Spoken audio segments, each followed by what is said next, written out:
Musa alayhi salam killed someone. That depression alone can kill you. Just the grief could kill you.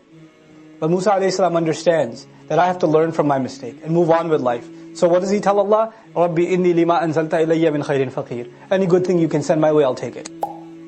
And I'm so desperate now to do good deeds more than I've ever been before, because I know there's a guilt behind me. And to compensate for that crime, I will go out of my way to take any opportunity to do good deeds. That's one of the meanings of that dua. You know? That's a nafsul lawama, the self that keeps on blaming. What have you done? What have you done? What have you done? That conscience that keeps poking and pricking. And feeling bad and feeling guilty is not a fun emotion. It's not a good emotion. It's not an enjoyable thing. So what do most people do? They bury their guilt. They compensate it. They rationalize their behavior. They say, no. Yes, I said something wrong, but you said it first. Or this happened first. Or it was because of this. And there's always a line of reasons to cover your guilt.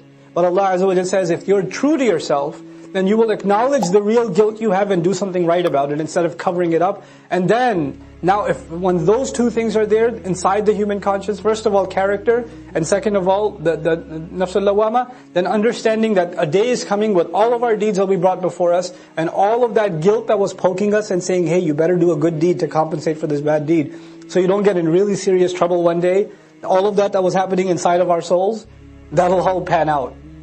Then it makes total sense. But if someone has no guilt left inside of them, what akhirah?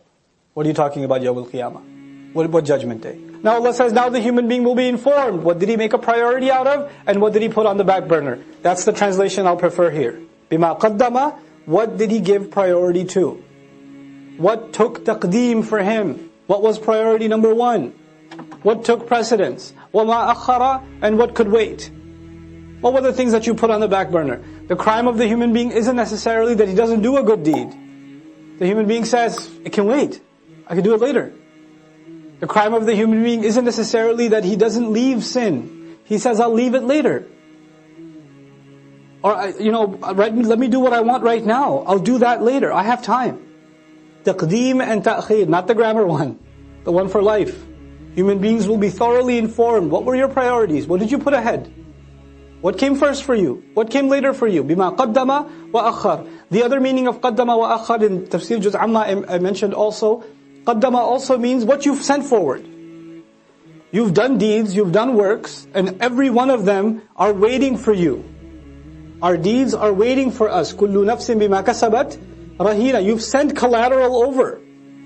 You've sent deeds over for processing. And you're going to meet those deeds on Judgment Day. I don't meet my deeds now, I just do them now.